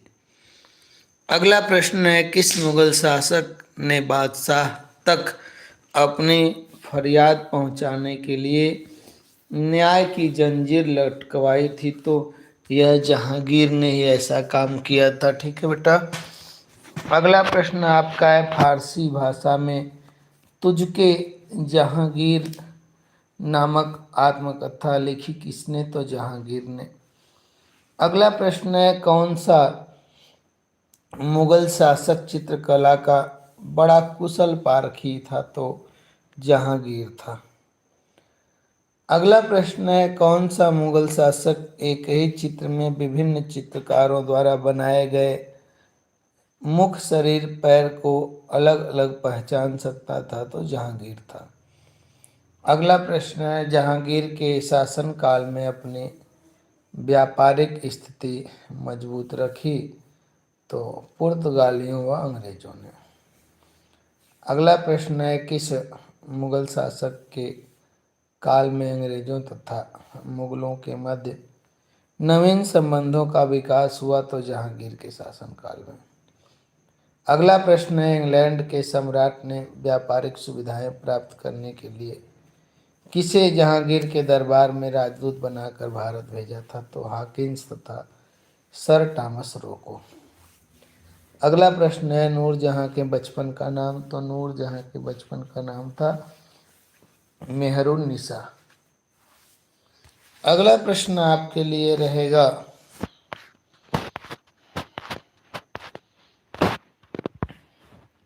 मेहरुन्निसा की बुद्धि एवं सुंदरता के कारण जहांगीर ने उसे उपाधि दी? तो नूरजहां की उपाधि दी। शाहजादा खुर्रम शाहजहां के नाम से आगरा के सिंहासन पर बैठा? तो 1628 ईस्वी में। अगला प्रश्न है, शाहजहां के राज्याभिषेक के समय बुंदेलखंड का कौन सा शासक शाहजहां से मिलने आगरा गया? तो जुझार सिंह था। अगला प्रश्न है, दक्षिण विजय के अभियान में सबसे पहले मुगल सेनाओं ने किस नगर पर आक्रमण करके उसे अपने साम्राज्य में मिला लिया? तो 1633 ईस्वी में अहमदनगर को। अगला प्रश्न है, शाहजहां के पुत्र औरंगजेब ने दक्षिण के किन राज्यों पर आक्रमण करके उसे मुगल साम्राज्य में मिला लिया था? तो बीजापुर तथा गोलकुंडा नामक राज्यों को। अगला प्रश्न है, पुर्तगालियों पर विजय प्राप्त की? तो शाहजहां ने प्राप्त की।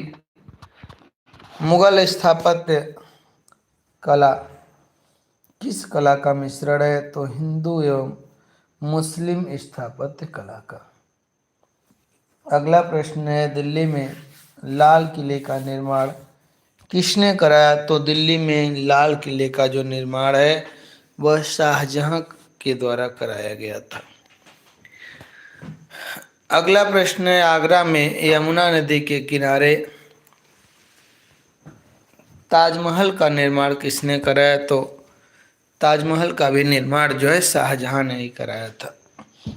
अगला प्रश्न है, शाहजहां ने ताजमहल का निर्माण किसकी स्मृति में कराया था? तो इसकी पत्नी थी जिसका नाम था मुमताज महल। उसके मृत्यु के स्मृति में उसने क्या किया था? ताजमहल बनवाया था। अगला प्रश्न है, दिल्ली में स्थित जामा मस्जिद का निर्माण किसने कराया? तो जामा मस्जिद का निर्माण जो है वह शाहजहां ने करवाया था। आगरा में जामा मस्जिद का निर्माण कराया जिसे मस्जिद ए शाहनामा भी कहा जाता है, तो इसे भी शाहजहां ने ही निर्माण कराया था। विश्व प्रसिद्ध कोहिनूर हीरे जैसे बहुमूल्य रत्नों से जड़ित मयूर सिंहासन जिसको तख्ते ताऊस कहा जाता है, यह किसने बनवाया था? तो शाहजहां ने बनवाया था। अगला प्रश्न है, शाहजहां द्वारा निर्मित मयूर सिंहासन को लूटकर ईरान ले गया तो नादिर शाह। 1739 ईस्वी में नादिर शाह इसे ईरान ले गया था। शाहजहां का पुत्र संस्कृत तथा फारसी का विद्वान था, उसका नाम था दारा शिकोह। उपनिषदों तथा भागवत गीता का संस्कृत से फारसी में अनुवाद किया दारा शिकोह ने। अगला प्रश्न है, अकबर के काल में भवन निर्माण की सामग्री के रूप में प्रयोग होता था, तो लाल बलुआ पत्थर तथा अलंकरण हेतु संगमरमर का प्रयोग किया जाता था, संगमरमर का। अगला प्रश्न है, शाहजहां के काल में भवन निर्माण की आधार सामग्री के रूप में प्रयोग होता था, तो संगमरमर। अगला प्रश्न है, किस मुगल शासक के काल से अलंकरण यानी पच्चीकारी के माध्यम से होने लगा? तो शाहजहां के। अगला प्रश्न है, संगमरमर पर रत्नों की जड़ाई को कहते हैं? तो पच्चीकारी कहते हैं। अब यहाँ से आपके बहुविकल्पी प्रश्नों की शुरुआत होगी। ताजमहल का निर्माण किसने कराया बेटा? तो ताजमहल का निर्माण जो है वह शाहजहां ने कराया था। दिल्ली में लाल किले का निर्माण भी शाहजहां ने ही कराया था। और मेवाड़ का कौन सा शासक कला व साहित्य का महान संरक्षक था? तो यह आपके राणा कुंभा थे। और अगला प्रश्न है कि महाराणा प्रताप का जन्म कहाँ हुआ था? तो यह आपका हुआ था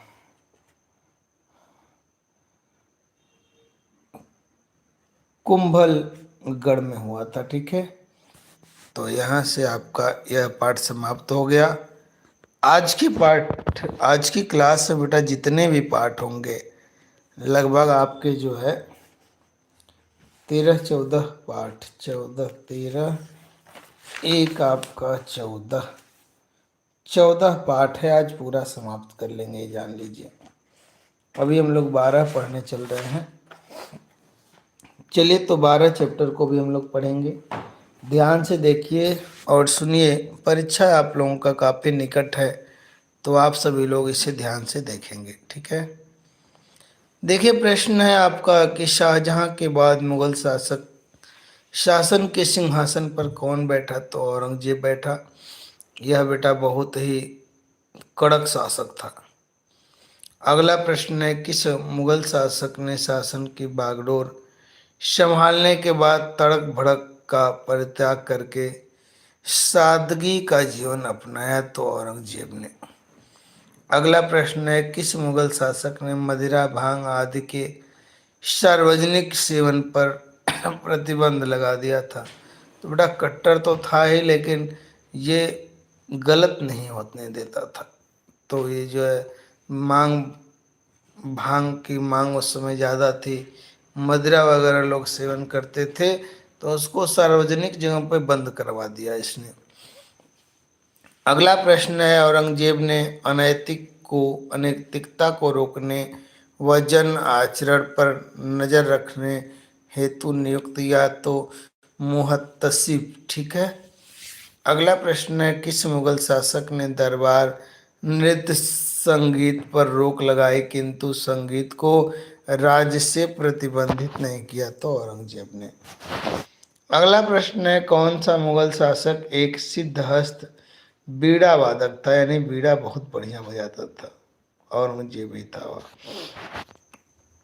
अगला प्रश्न है, मुगल शासनकाल में मुस्लिमों से लिए जाने वाले धार्मिक कर को क्या कहा जाता था? तो इसे जकात कहा जाता था। अगला प्रश्न है कि मुगल काल में गैर मुस्लिमों से लिए जाने वाले कर को कहा किया जाता था? तो इसे जजिया कर के नाम से जाना जाता था।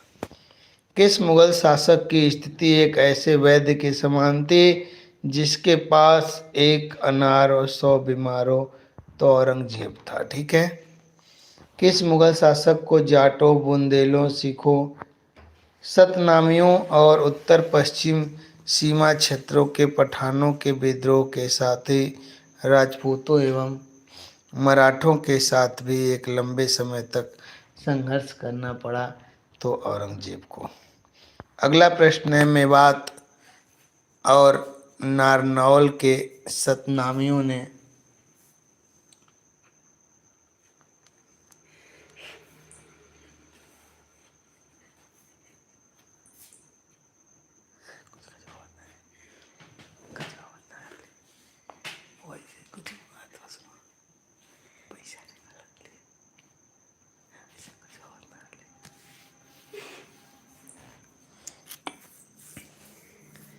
तो औरंगजेब के शासनकाल में, ठीक है, किस मुगल शासक के समय सिखों के गुरु गोविंद सिंह के नेतृत्व में युद्ध हुआ जिनमें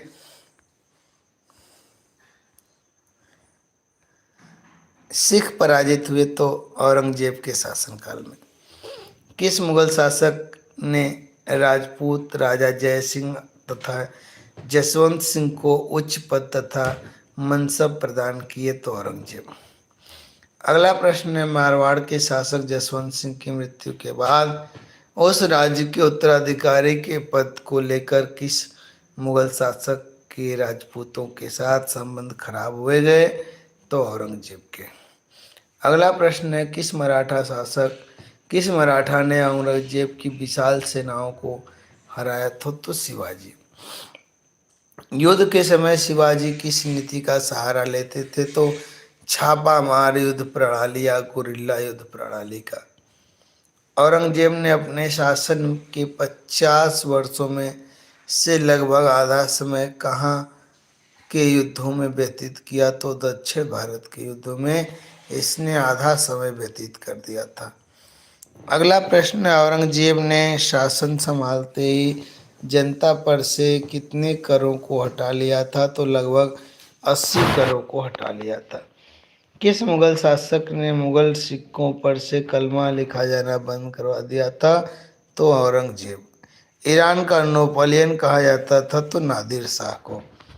फरमान शब्द का अर्थ है तो शासन द्वारा जारी किया गया आदेश। ठीक है। अगला प्रश्न है, किस मुगल शासक के दरबार में संगीत प्रतिबंधित था? तो औरंगजेब। ठीक है। अगला प्रश्न है, कौन सा जो है सुमेलित नहीं है? तो ताजमहल जो है शाहजहां ने ही बनवाया था और आपका बुलंद दरवाजा अकबर, लाल किला औरंगजेब ने ही बनवाया था। ठीक है, यही गलत है। बीड़ा वादक थे तो औरंगजेब थे। अगला प्रश्न है, गलत जोड़ा तो ताजमहल शाहजहां ने बनवाया था, औरंगजेब दिया, यही गलत है। और लास्ट प्रश्न है, औरंगजेब की मृत्यु कब हुई? तो इसकी मृत्यु 1707 ईस्वी में हुई थी। ठीक है बेटा, तो यहाँ से जो है आपका पाठ 12 भी समाप्त हुआ। आगे हम देखेंगे पाठ 13। पाठ 13 इम्पोर्टेंट प्रश्न है। यहाँ जो है आपको मराठों के बारे में पढ़ने को मिलेगा जिसमें शिवाजी की मुख्य भूमिका रही। ठीक है, तो चलिए पढ़ते हैं। मराठों को संगठित करके दक्षिण में स्वतंत्र राज्य की स्थापना किसने की? तो शिवाजी ने की थी। अगला प्रश्न है, मराठा साम्राज्य के प्रथम शासक थे? तो शिवाजी थे। शिवाजी का जन्म हुआ तो 15 अप्रैल 1627 ईस्वी में। शिवाजी का जन्म कहाँ हुआ तो शिवनेर के दुर्ग में।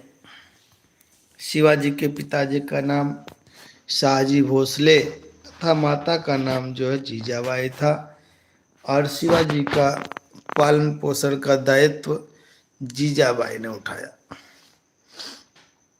रायगढ़ का दुर्ग का निर्माण किसने कराया तो शिवाजी ने कराया।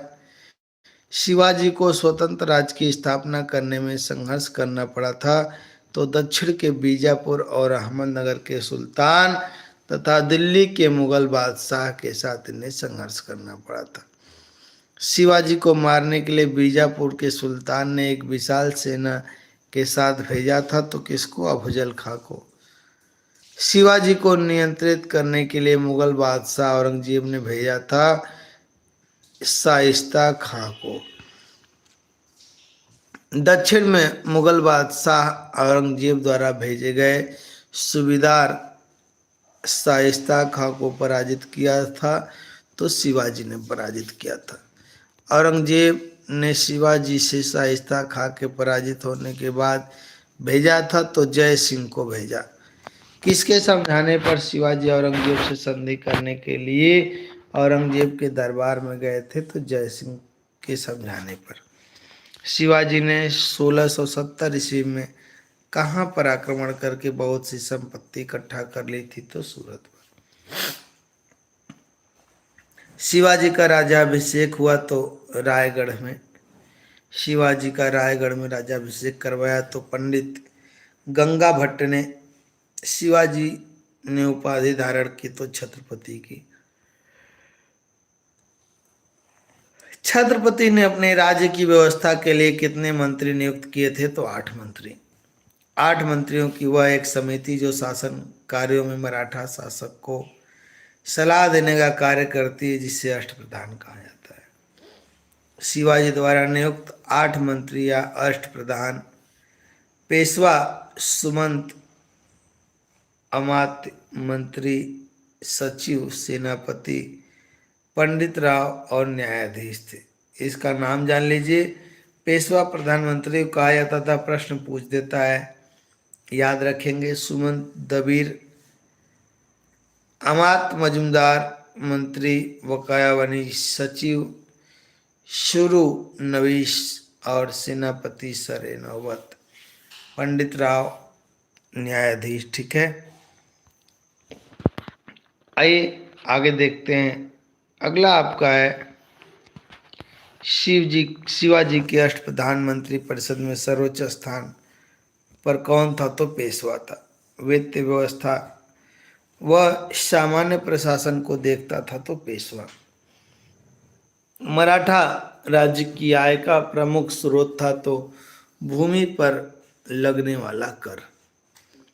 अगला प्रश्न है, शिवाजी ने अपने राज्य के पड़ोस के मुगल क्षेत्रों में कौन सा कर वसूलना प्रारंभ किया तो चौथ कर, लगान का चौथा हिस्सा तथा सरदेशमुखी कर।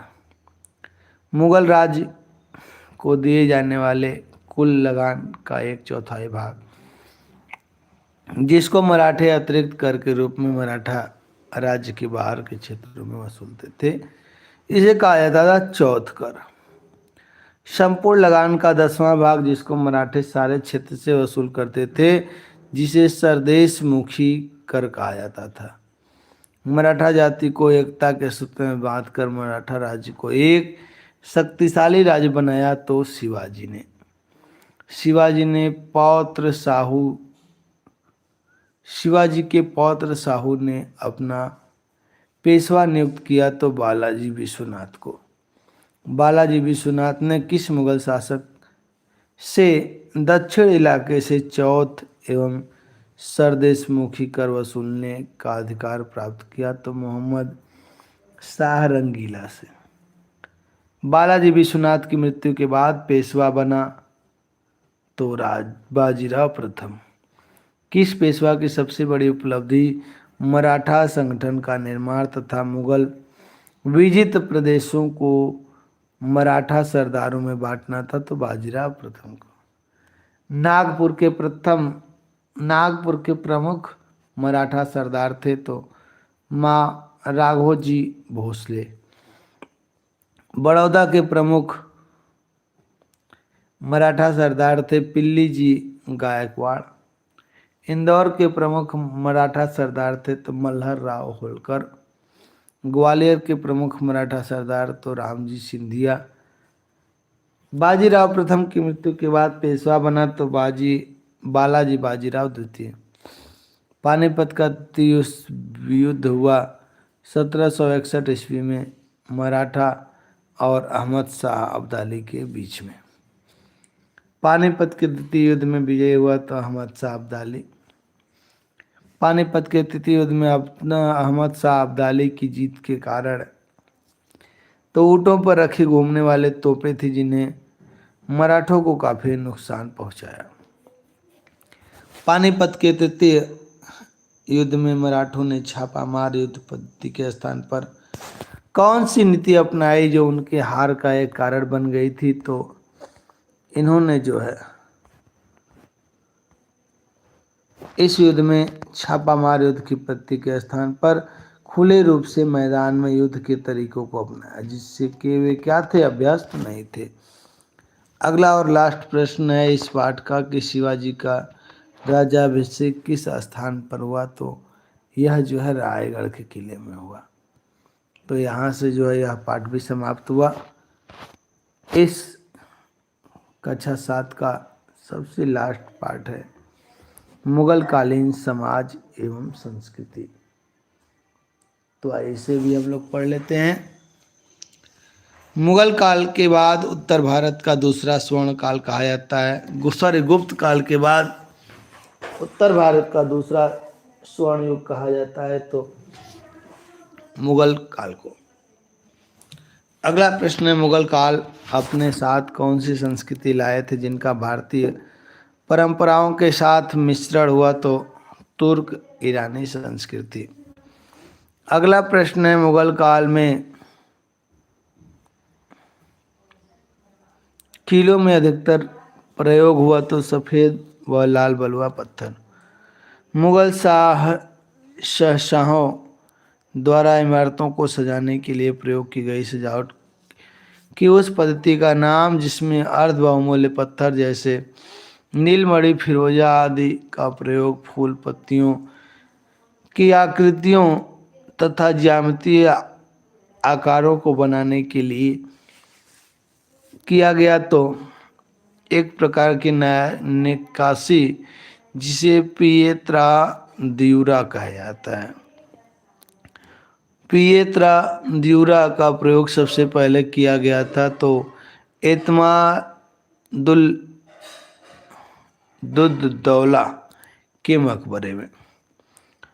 मुगल कालीन बगीचा यानी निषाद बाग स्थित है कश्मीर में। मुगल कालीन बगीचा पिंजौर बाग स्थित है पंजाब में। मुगल कालीन इमारतों की विशेषताएं थी तो इनका विशाल गुंबद, मेहराब, दरवाजे, ऊंचे चबूतरे, 2 गुंबजों का प्रयोग, ये सब इसकी विशेषताएं थी। मुगल कालीन बगीचा शालीमार बाग स्थित है तो लाहौर में।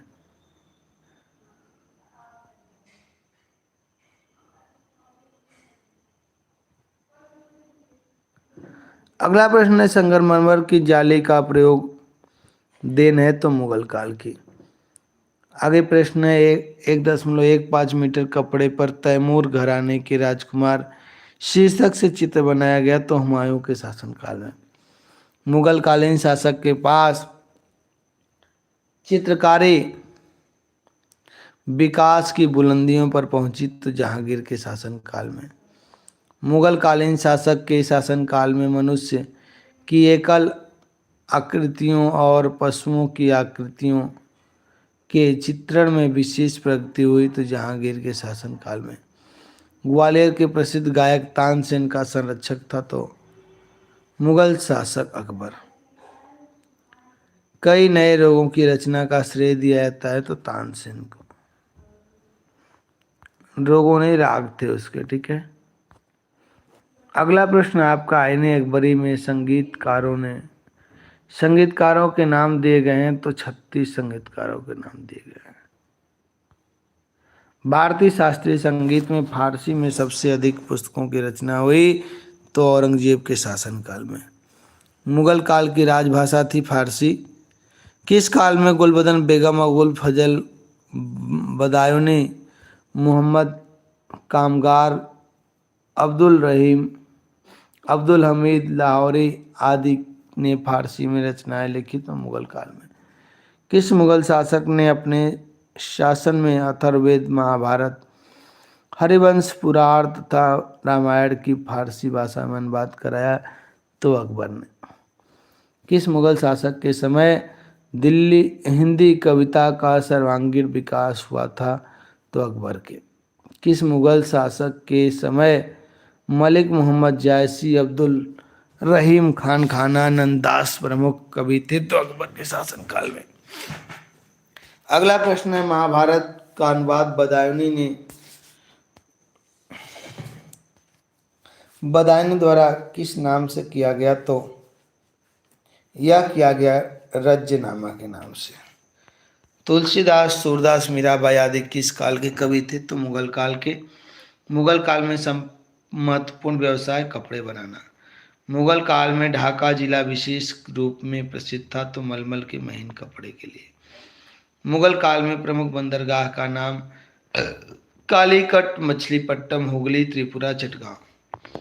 मुगल काल में सोना आता था तो चीन, जापान, मोरक्को देश से।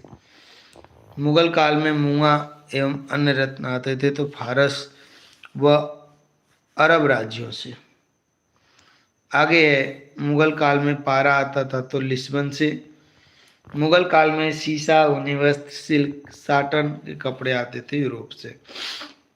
मुगल काल में सूती कपड़े तैयार करने के केंद्र थे तो गुजरात में पाटन, उत्तर प्रदेश से बनारस और जौनपुर, बिहार में पटना और उड़ीसा एवं बंगाल के बहुत से गांव। अगला प्रश्न आपका है, मुगल काल में शेख सलीम चिश्ती, मखदूम शाह, अब्दुल कादिर, शाह हुसैन, मोहम्मद गौरी शेख, शेख अब्दुल हक, शेख अहमद सर और शाह वली उल्लाह थे तो सूफी संत थे।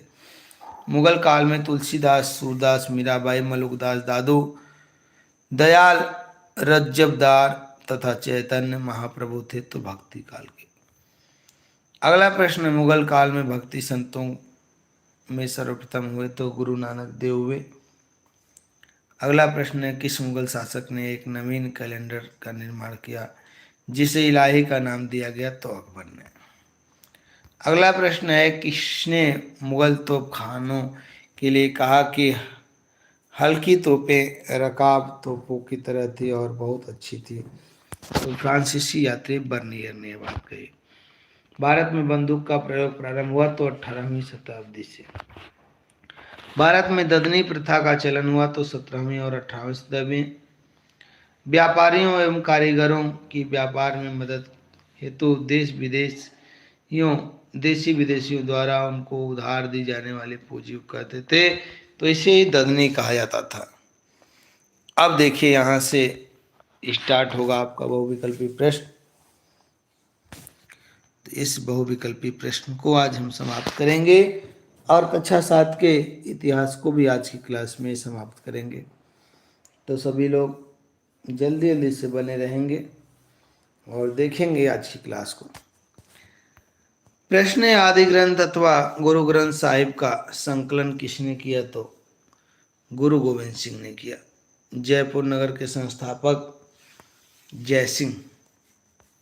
गलत सुमिलित है तो ताजमहल आगरा में है ही, लाल किला दिल्ली में, बुलंद दरवाजा जो है आपका आगरा में नहीं है, यह फतेहपुर सीकरी में है। गलत है ऑप्शन आपका, इसका तीसरा ऑप्शन ही गलत है। महाभारत को फारसी में जो अनुवाद किया उसका शीर्षक है रज्मनामा। गुरु नानक देव की जन्मस्थली तलवंडी, पहला ऑप्शन सही है। खिराज एक प्रकार का था तो खिराज जो है एक प्रकार का कृषि पर लगने वाला कर था। शुद्ध अद्वैतवाद का प्रतिपादन किसने किया? तो यह किया वल्लभाचार्य ने। अगला प्रश्न है, शून्यता के सिद्धांत का सर्वप्रथम प्रतिपादन किया किस बौद्ध दार्शनिक ने? तो नागार्जुन। अभिज्ञान शाकुंतलम के रचयिता तो कालिदास है। अगला प्रश्न आपका है, सिख धर्म की स्थापना किसने की? तो गुरु नानक देव ने की। पाणिनि विद्वान कवि थे, तो पाणिनि जो है भाषा और व्याकरण से संबंध रखते हैं। पहला ऑप्शन सही हो जाएगा। अगला प्रश्न, अधोनिम्नलिखित में सबसे महानतम पेशवा है? तो इसमें आपका बाजीराव प्रथम सही हो जाएगा। शिवाजी का जन्म हुआ तो शिवनेगिर के गल किले में हुआ था। पहला ऑप्शन सही है। अलवार कहा जाता है तो वैष्णव संतों को। निम्न में से किसने त्रिपक्षीय संघर्ष में भाग लिया? तो यह लिया चौहान ने। ऐतिहासिक महाकाव्य पद्मावत की रचना किसने की? तो मलिक मोहम्मद जायसी ने की थी। पहला ऑप्शन सही है।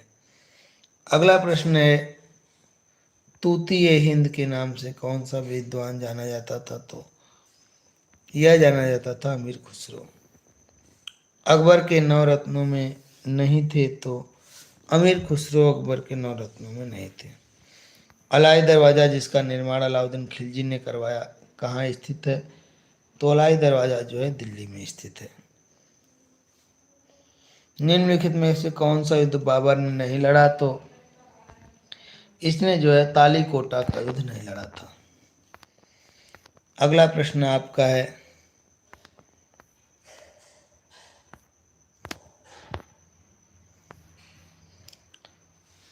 पीएत्राधुरा नामक नक्काशी किस काल की इमारतों में देखने को मिलती है?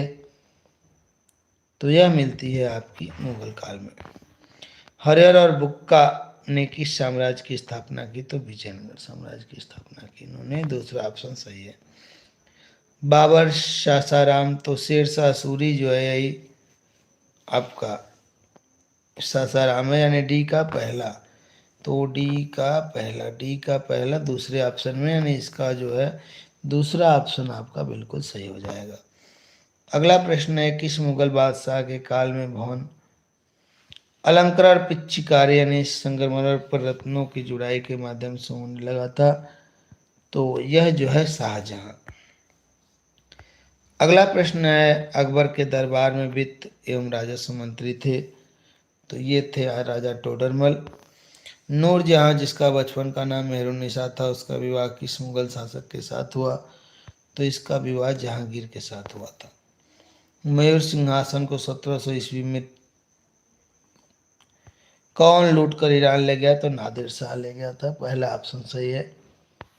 अगला प्रश्न है और लास्ट प्रश्न है कक्षा 7 की इतिहास का, और इस पाठ का कि किसके सहयोग से उपनिषद तथा भागवत गीता का अनुवाद फारसी में किया गया? तो यह किया गया दारा शिकोह के सहयोग से। ठीक है।